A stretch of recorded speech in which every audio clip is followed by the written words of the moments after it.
Hello everyone, एक बार फिर से आपका स्वागत है हमारे इस चैनल पर। एक बार फिर से लेकर के आई हूँ आपके लिए फाइनल अकाउंट्स से रिलेटेड एक इम्पॉर्टेंट वीडियो। अभी तक हमने फाइनल अकाउंट्स में एक वीडियो बनाई थी जिसमें हमने ट्रेडिंग अकाउंट के बारे में डिस्कस किया था, कैसे वो बनता है, उसमें कौन कौन से आपके खर्चे जाते हैं और उसको क्यों बनाया जाता है, इसके बारे में भी हमने जाना था। आज की इस वीडियो में we are going to discuss about the profit and loss account कि इसमें कौन कौन से आपके खर्चे जाते हैं और कैसे इसका कैलकुलेशन किया जाता है। तो अगर आपने वो वीडियो नहीं देखी है तो जाकर के देखिए और ये भी एंड तक देखिएगा। साथ ही साथ बैलेंस शीट की भी वीडियो बनकर रेडी है, होप सो इसके जस्ट बाद में डल ही जाएगी, तो वो भी आप अच्छे से देख लीजिएगा। So let's start the video. But उससे पहले अगर नहीं किया है चैनल को सब्सक्राइब तो फटाफट कर लीजिए चैनल को सब्सक्राइब, साथ में बने हुए छोटे से बेल आइकन को भी प्रेस कर दीजिएगा ताकि जितनी भी फ्यूचर में आने वाली वीडियोस होंगी उसका नोटिफिकेशन आप तक सबसे पहले पहुंच जाएगा। तो देखिए, ट्रेडिंग अकाउंट में हमने देखा था जितने भी आपके मैन्युफैक्चर से रिलेटेड खर्चे होते हैं, यानी जिसको आम भाषा में बोला जाता है डायरेक्ट खर्चे, direct income and direct expenses, वो उसमें डाला जाता है। और ये देखा जाता है कि किसी एक प्रोडक्ट को आपने कितना उस पर प्रॉफिट कमाया या लॉस कमाया उसको पूरा मैन्युफैक्चर करके बेचने में। लेकिन उसके अलावा यानी जो डायरेक्ट खर्चे होते हैं, जैसे आपके प्रोडक्ट को खरीदने का खर्चा, उसको बेच के कितना पैसा मिला उसका इनकम, या फिर उससे रिलेटेड कोई अदर खर्चे जैसे वेजेस के खर्चे हो गए या फैक्ट्री से रिलेटेड कोई खर्चे हो गए, तो वो सारे खर्चे आप उसमें डालते हो। उसके अलावा भी आपके बिजनेस में बहुत सारे खर्चे होते हैं, जैसे जैसे आपने जो है ऑडिट करवाए अपने अकाउंट्स, उसकी फीस भरी, या फिर ऑफिस जहाँ पे लोग बैठे हैं और जो उसके सामान को बेचने के लिए एक पूरा प्रॉपर काम कर रहे हैं, दूसरा काम कर रहे हैं, तो उसकी सैलरीज हो गई आपकी। उसके अलावा जो है ऑफिस का रेंट हो गया, टैक्स हो गए, या फिर प्रिंटिंग एंड स्टेशनरी का सामान हो गया, अगर इंश्योरेंस कराया है तो वो हो गया, या एडवर्टीजमेंट कराई है तो वो हो गया। तो ये सारे एक्सपेंस भी ऐसे एक्सपेंस हैं जो आपके लिए आपके बिजनेस में आप करते हो ताकि आप जो है अपनी सेल बढ़ा सको या अपना काम कर सको, तो काम जो है चालू रख सको। तो ये सारे खर्चे भी आपके लिए उतने ही इंपॉर्टेंट है। आपको अपनी इनकम, अगर एक्चुअल इनकम जाननी है तो ये सारे खर्चे भी आपको जो है ध्यान में रखने पड़ेंगे। तो जहाँ पे आपने ट्रेडिंग अकाउंट में अपना gross profit and gross loss निकाला था, उनमें से इन सारे खर्चों को भी अगर आप निकाल दोगे तो आपको एक वैल्यू मिलेगी जो कि आपकी नेट प्रॉफिट या नेट लॉस होगी। अब देखिए, अब आपको इस तरीके के कुछ खर्चे हुए होंगे तो कुछ ऐसी इनकम भी हुई होगी जो आपको डायरेक्ट अपना माल बेच करके नहीं हुई बल्कि और अदर किसी सोर्सेज से हुई है। जैसे आपने जो है कोई एसेट बेच दी, आपने कोई कमीशन रिसीव किया, आपने डिस्काउंट रिसीव किया, या कुछ और चीज़ें रिसीव की एज एन इनकम। तो यहाँ पे वो सारी जो इनकम आपको हुई है वो आपको आपका सामान बेच करके नहीं हुई, यानी कि आपका जो सामान, यानी कि जो आप मैन्युफैक्चर कर रहे हो, जिस चीज़ का आप बिजनेस कर रहे हो, वो बिजनेस के ऑपरेशन से नहीं हुई बल्कि उसके अलावा कुछ हुआ है, तो वो सारी भी आपकी इनकम होगी। तो प्रॉफिट एंड लॉस में उन इनकम को देखा जाता है। अगेन यहाँ पे आपका एक साइड होता है क्रेडिट, एक साइड होता है डेबिट। जितनी भी इनडायरेक्ट इनकम, ये सारी आपकी इनडायरेक्ट इनकम होती है जो आपको सीधा सीधा माल बेच करके नहीं मिलती। तो ये सारी इनकम, इनडायरेक्ट इनकम आपके पास आती है क्रेडिट साइड में, और जितनी भी इनडायरेक्ट एक्सपेंसेस होते हैं वो आपके आते हैं डेबिट साइड में। तो यहाँ पे क्रेडिट एंड डेबिट साइड में सारे खर्चे और इनकम आप डाल देते हो, खर्चे आपके डेबिट एंड इनकम आपकी क्रेडिट। तो यहाँ पे अब कौन कौन से खर्चे होते हैं, उससे पहले एक और चीज़ देखिए कि जो आपका ट्रेडिंग अकाउंट में प्रॉफिट आया होता है, जो आपका ट्रेडिंग अकाउंट में प्रॉफिट आया होता है वो डेबिट साइड में आता है। यानी डेबिट साइड में अगर बैलेंस जो है कम पड़ रहा होता है तो वहाँ आप बैलेंस डालते हो और उसको इक्वल करते हो दोनों साइड को।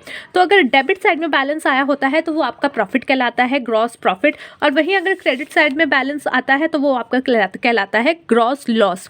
तो अब उस दोनों बैलेंस को जो भी आया है उसको आप प्रॉफिट एंड लॉस में जो है वो ट्रांसफर करोगे, उसके बाद ही ये सारे खर्चे या इनकम आप ऐड करोगे। देखो, अगर प्रॉफिट है यानी डेबिट साइड है तो उसको उठा करके यहाँ ले आया जाएगा P&L में क्रेडिट साइड प्रॉफिट में, क्यों? क्योंकि ये आपके लिए क्या है, इनकम है। तो इनकम कहाँ आ गई आपकी, जो है क्रेडिट साइड में। एक तरीके से प्रॉफिट को हम क्या सोचते हैं कि भाई इनकम ही है। और वहीं अगर लॉस हुआ होगा आपका आपके ट्रेडिंग अकाउंट में तो आपको वहाँ से उठा करके आप इसको ले आओगे डेबिट साइड में ग्रॉस लॉस दिखा करके। तो वो क्या होगा, एक तरीके से आपका एक्सपेंस है, क्योंकि आपकी इनकम नहीं हुई पर एक्सपेंस ज़्यादा हुए हैं, तो इसको आप यहाँ पे डालोगे। अब कौन कौन से खर्चे होते हैं यहाँ पे, इसका भी बाइफिकेशन किया गया है। जैसे ऑफिस और एडमिनिस्ट्रेशन का खर्चा हो सकता है, जैसे कि ऑफिस के लोगों की सैलरी, ऑफिस का रेंट या रेट्स एंड टैक्सेस, लाइटिंग आपकी हो गई ऑफिस की, ऑफिस का लीगल चार्जेस हो गया, पोस्टेज हो गई, प्रिंटिंग का खर्चा हो गया, सामान प्रिंट करने का, इंश्योरेंस का खर्चा हो गया, ऑडिट की फीस का खर्चा हो गया। तो ये सारे क्या है, office and administration expenses.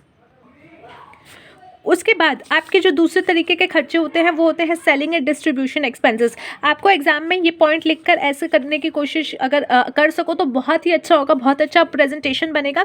But अगर नहीं कर सकते तो कोई दिक्कत नहीं है, आप direct to lighting, to legal charges, to advertisement ऐसे करके खर्चे लिख सकते हो, कोई इशू नहीं है। बट अगर बाइफिकेट कर दोगे तो एक तरीके से सोने पे सुहागा हो जाएगा, ठीक है, चेरी ऑन द केक वाली सिचुएशन हो जाएगी, दैट्स इट। अब यहाँ पे सेलिंग एंड डिस्ट्रीब्यूशन एक्सपेंसेस आपके आ जाते हैं जैसे कैरेज आउटवर्ड, यानी कि सामान को बाहर ले जा रहे हो तो उसका एक्सपेंस हो गया, एडवर्टीजमेंट का कुछ एक्सपेंस हो गया, गोडाउन का कोई रेंट आपने दिया, कमीशन दिया आपने कि सेल करवा रहे हो तो आपको कमीशन देते हैं, ब्रोकरेज पे की किसी को सामान बेचने के लिए या कुछ और चीज़ों के लिए, बैड डेप्ट हो गए, कुछ लोग ऐसे थे जो मतलब सामान खरीदा था कि भाई हम कल देंगे कल देंगे कल देंगे, पर वो कभी नहीं देंगे, तो आपको ये बात पता चल गई है कि वो कभी नहीं देंगे, तो वो बैड डेप्ट्स हो गए। उसके बाद प्रोविजन आपने बना रखा है बैड डेप्ट्स का कि ये लोग मुझे डाउटेबल लगते हैं, ये जो है दिक्कत करेंगे, तो उनका आपने प्रोविजन बना दिया डाउटफुल डेब्ट्स का। उसके अलावा आपके पास कुछ खर्चे होते हैं जो कि होते हैं फाइनेंशियल एक्सपेंसेस, जैसे कि आपने कोई लोन ले रखा था, उस पर आपने इंटरेस्ट पे किया है, तो उसका आपने जो इंटरेस्ट पे किया है वो, बैंक चार्जेस आपने पे किए, बैंक यानी कि बैंक से आप सर्विस लेते हो तो वो कुछ ना कुछ चार्जेस काटता रहता है, उसके चार्जेस जो हो गए, legal charges for arranging loan, अगर लोन अरेंज करने के लिए कोई लीगल चार्जेस दिए हैं तो वो, discount and rebate on bill etcetera, अगर कोई डिस्काउंट्स है या आपने रिबेट दिया है, ठीक है, यहाँ पे बात कर रहे हैं डिस्काउंट एंड रिबेट अगर आपने दिया है किसी बिल पे तो वो, मेंटेनेंस एक्सपेंस यानी कि रिपेयर करना, आपने कुछ चीज़ें रिपेयर करवाई हैं उसका खर्चा हुआ वो, डेप्रिसिएशन जैसे कि हर साल आपकी कोई ना कोई एसेट होती है उसकी कुछ ना कुछ वैल्यू कम होती है, जैसे मैं ये कैलकुलेटर यूज़ कर रही हूँ, मैं ये कैलकुलेटर पूरे साल यूज़ कर रही हूँ, तो मैं 100 रुपये का लाई थी, तो क्या एक साल के बाद इसकी वैल्यू 100 रुपये होगी? नहीं, इसकी वैल्यू में कमी आएगी, जिसको हम कहते हैं डेप्रिसिएशन, कि कितना वैल्यू उसका कम हुआ, तो वो डेप्रिसिएशन। और एबनॉर्मल लॉसेज यानी कि मान लो आपने कोई फिक्स एसेट बेची है, एबनॉर्मल होता है जो डेली रूटीन पे नहीं होता, एक ऐसे टाइम पीरियड पे होता है जो कि एक डेली रिपीटेटिव नहीं होगा, ये कुछ ऐसा नहीं है कि हाँ भाई प्रोडक्शन हो रहा है तो कुछ ना कुछ माल तो खराब होगा ही, तो वो लॉस तो होगा ही होगा, तो वो क्या है, नॉर्मल लॉसेज होते हैं। यहाँ पे एबनॉर्मल लॉसेज, तो वो एबनॉर्मल लॉसेज आप यहाँ पे दिखाओगे। अब जैसे आग लग गई तो रोज़ रोज़ आपके बिजनेस में आग नहीं लगेगी, तो ये कभी ना कभी कुछ ऐसी सिचुएशन होगी कि बहुत ही रेयर सिचुएशन होगी, तो उससे जो खर्चा हुआ है वो आप उसका जो भी लॉस होगा वो यहाँ डालोगे। Now come to the another side, that is your credit side. Credit side में आपकी जितनी भी इनडायरेक्ट इनकम है वो आती है। इनडायरेक्ट इनकम यानी कि आपने कोई कमीशन अर्न किया है तो वो आप यहाँ दिखाओगे। आपने अगर डिस्काउंट दिया है तो हो सकता है आपको रिसीव भी हुआ हो, कोई बहुत मनुष्य अच्छा हो जिसने आपको डिस्काउंट दे दिया बिल पे, तो वो डिस्काउंट भी आप दिखाओगे इनडायरेक्ट इनकम के तौर पे। उसके बाद नॉन ट्रेडिंग इनकम यानी कि जो ट्रेडिंग से नहीं आ रही, ट्रेडिंग मतलब कि सामान खरीद बेच करके, तो इंटरेस्ट आपने रिसीव किया, डिविडेंड रिसीव किया, तो उन अगर वो इनकम आपके पास आई है तो उसकी भी आप यहाँ पे एंट्री करोगे, यहाँ पे आप लिखोगे। एक और चीज़ यहाँ पे ट्रेडिंग का मतलब यहाँ पे एक और चीज़ होती है, जैसे सिक्योरिटी की ट्रेडिंग, सिक्योरिटी का खरीद बेच करना, तो यहाँ पे आप सिक्योरिटी खरीद बेच नहीं रहे हो, आपके पास पहले से कुछ इनकम इन्वेस्टमेंट्स पड़ी थी तो उसके थ्रू आपको इंटरेस्ट मिला है, या फिर आपको डिविडेंड मिला है, आपके पास कुछ शेयर पड़े थे तो उस कंपनी के जो है डिविडेंड उन्होंने डिक्लेयर किया है तो वो डिविडेंड आपको मिला, तो वो आप यहाँ लिखोगे। एबनॉर्मल गेन्स यानी कि कोई एसेट आपने जो है बेच दी, उस पर आपको प्रॉफिट हो गया तो आप यहाँ लिखोगे। इंश्योरेंस का आपको कोई क्लेम मिल गया तो आप यहाँ लिखोगे। तो ये सारी आपकी जो है इनडायरेक्ट इनकम के तौर पे देखी जाएगी।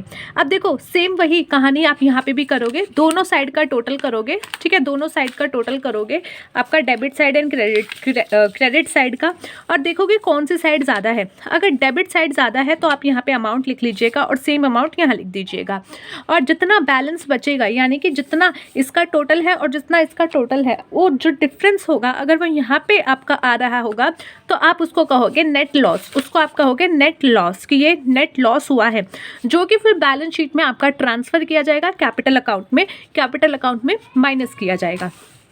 और वहीं आपका अगर इस साइड का टोटल ज़्यादा आ रहा है और इस साइड का टोटल कम आ रहा है तो जो बैलेंस बचेगा वो यहाँ आ जाएगा और उसको कहा जाएगा नेट प्रॉफिट, जो कि अगेन ट्रांसफ़र होगा कैपिटल अकाउंट में, बैलेंस शीट में आप देखोगे उसका, तो वो जो ट्रांसफ़र होगा उसको वहाँ पे प्लस किया जाएगा। अब ये डिपेंड करता है क्वेश्चन में, अगर आपको बोला गया है कि अलग से कैपिटल अकाउंट बनाओ तो अलग से कैपिटल अकाउंट बना करके आप उसमें डालोगे और प्लस करोगे और माइनस करोगे, जो भी सिचुएशन होगी, और फिर जो बैलेंस कैपिटल अकाउंट का आएगा वो सीधा सीधा बैलेंस शीट में ट्रांसफ़र कर दोगे। हालांकि फुल फ्लेज क्वेश्चन में ये पॉसिबिलिटी कम होती है, वो सीधा सीधा सिर्फ क्वेश्चन पूछते हैं trading account, P&L account and balance sheet बनाने का, उससे ज़्यादा वो नहीं पूछते।